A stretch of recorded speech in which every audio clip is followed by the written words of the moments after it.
Jeremy Corbyn has cast doubt on a future Labour government's support for the Trident nuclear deterrent, and suggested he would think twice about backing a strike to kill the leader of Islamic State. The Labour leader, who has been a long-standing anti-nuclear proliferation campaigner, would not commit to keeping the nuclear deterrent in the party's manifesto, and said he did not believe keeping Trident would necessarily mean a safer UC. "I want us to achieve a nuclear-free world, to adhere to the Nuclear Non-Proliferation Treaty, and take part in negotiations surrounding that," he told the SCP Andrew Marr show, stressing an immediate need to take part in talks de-escalating nuclear tensions involving North Korea. "The issue has to be that we want a secure and peaceful world," he said. "You achieve that by promoting peace and also promoting security. Security comes from that process." Corbyn's views on nuclear weapons have brought him into conflict with others in his party, including his shadow defense secretary, Nia Griffith. The party's current policy is to support Trident, backed by its party conference. Corbyn said the policy would be reviewed by any Labour government.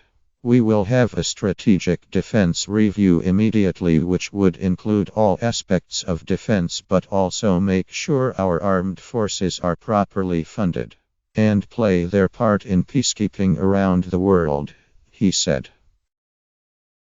"We haven't completed work on the manifesto. We are less than 100 hours into this election campaign. We are having this discussion within the Labour Party." New prime ministers are asked to write letters of last resort on their first day in office, which are sealed and given to captains of the UC's nuclear submarines in the event that the government is wiped out by a nuclear strike. Pressed on whether, as Prime Minister, he would instruct a retaliation in his letter, Corbyn said, "I have made clear there would be no first use of it. I've made clear any use of nuclear weapons would be a disaster for the whole world. Nuclear weapons are not the solution to the world's security issues. They are a disaster if ever used."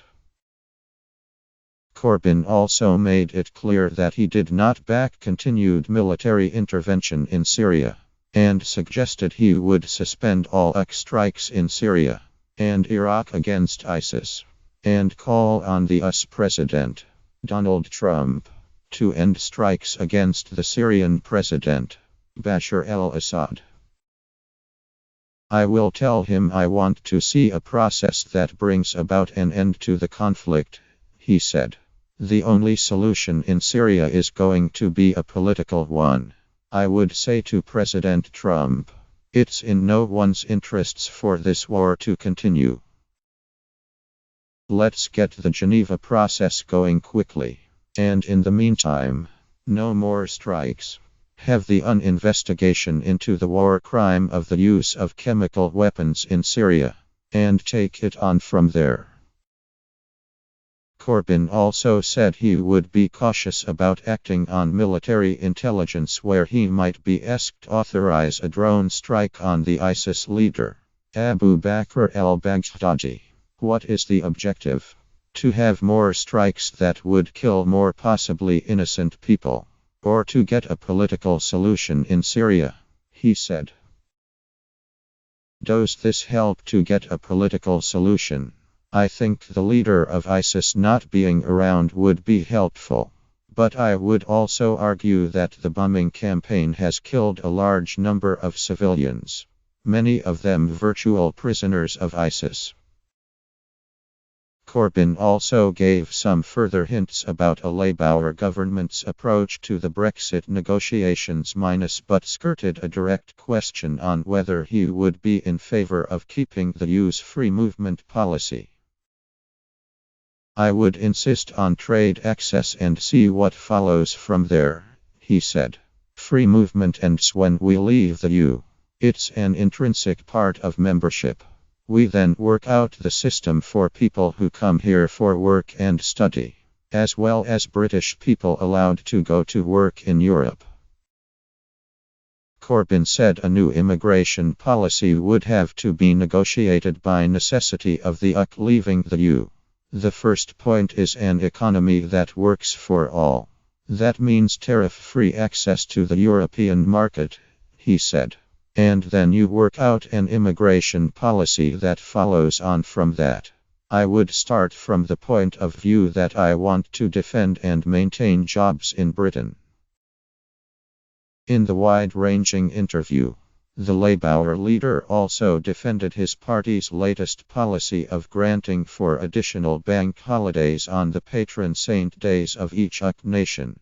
Corbyn said it would be a boost to spending despite the loss of productivity, and pushed the holistic benefit of the policy, people being more relaxed, and spending time with their families is also quite a good thing, he said. The response I've had so far has been very positive. People need more time with their families. There's so much insecurity in work. A public holiday celebrating the diversity of our nation is probably a good thing, don't you think so? I'm out there, leading our party and very proud to do so. I will make that case to British people. We have had a huge increase in party membership in the past few days from people who see an opportunity of doing something different in Britain.